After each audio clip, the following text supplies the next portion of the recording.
Hi everyone, it's Aster, and tonight I want to talk about schedules and calendars and some of my related trauma. Um, so, this largely has to do with my experience in high school and in college.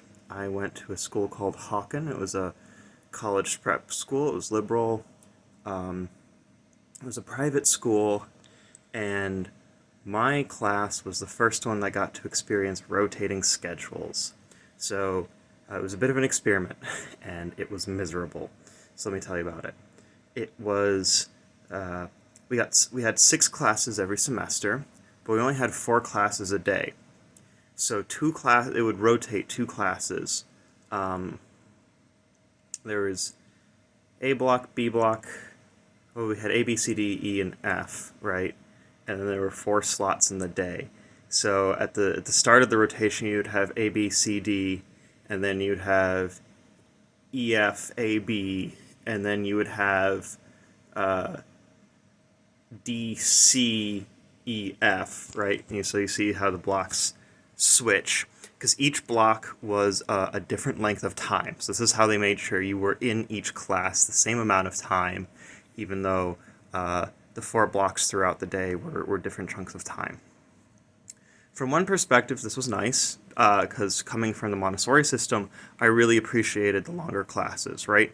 Because in the Montessori system, like your occupations and your humanities in middle school, that was a 3 hour class, right? So I appreciated the blocks that were like an hour and a half. Um, that it really let you sink your teeth into the material, gave more time for discussions because like one of the blocks I think was 50 minutes. It was under an hour, and like you can't facilitate a good discussion in that amount of time. So the teachers usually planned around this by having like lectures or shorter things to do in those, and then the more in-depth stuff we would do during the longer blocks. I don't know how bad it was for other people, but for someone with autism, the constantly rotating schedule was a huge point of stress to the point that I actually developed OCD, and I didn't know it at the time. Because I didn't know anything about mental health at the time. I was just in survival mode and just trying to get through it. I think a lot of people can relate to that high school experience in that, I would check my schedule every morning just to be sure, even though at some point I would like internalize the schedule and I would just know when classes were, right? I would still check my schedule every morning. And then when I was walking between classes, I would open my phone, open the browser, because this was before school started making apps for themselves. I'd open the browser and I'd have to log in every time in the browser to the school website to check my schedule again. And I would do that in like the 15 minutes between classes. I would do this like six times, right? Because I would be so terrified I would forget. And like in my entire 3 years there, because I did ninth grade at Hershey, so in my 3 years in high school, I went to the wrong class maybe like once each semester, right? So I knew where my classes were. I knew what classes I should be in at what time, and I was able to follow along the schedule. But the idea of the schedule constantly rotating created such a level of anxiety in me that I developed a compulsive behavior to cope with it.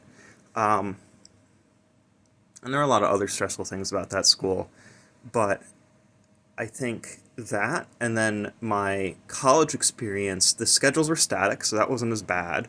Um, and because it was college, you're much more spread out. I could have morning classes, I could have evening classes. There was a lot more down. I could have a lot more downtime between classes.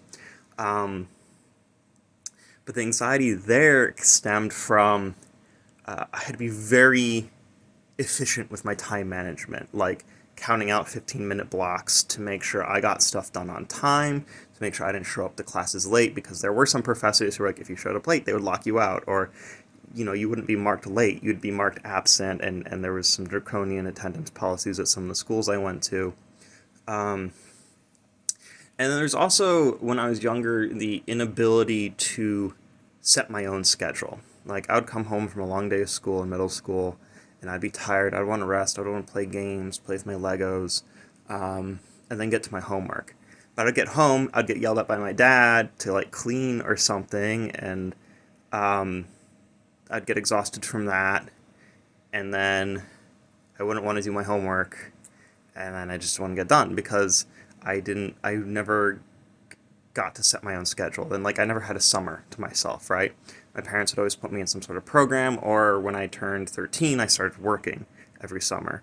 Um, I started caddying. So I think all of these things combined created a huge amount of anxiety around scheduling and around time management to the point that for like 2 years post COVID, I could not look at a clock. I could not plan out anything. It was every day I would need people to check in with me if they wanted to do something that day, and it would have to be, how am I feeling today? I could not trust myself to schedule something out, 2 days in advance, let alone 2 weeks or 2 months. Um, and like I completely divorced myself from the idea of time because it was so overwhelming. It was triggering so much. But then with a lot of therapy and ketamine, I've been able to work through that, and I started very slowly. Like a couple months ago, I started using a calendar again, and this is the first time in my life where I've gotten to set my own schedule, where I've gotten to yeah, where it was completely in my control, and what went on the calendar was just what I wanted. So I started with doing stuff like, who did I spend time with today? So I felt like I wasn't doing anything, so I would fill up every calendar box with the names of the people I had spent time with that day. And that helped me like get in the habit of using the calendar.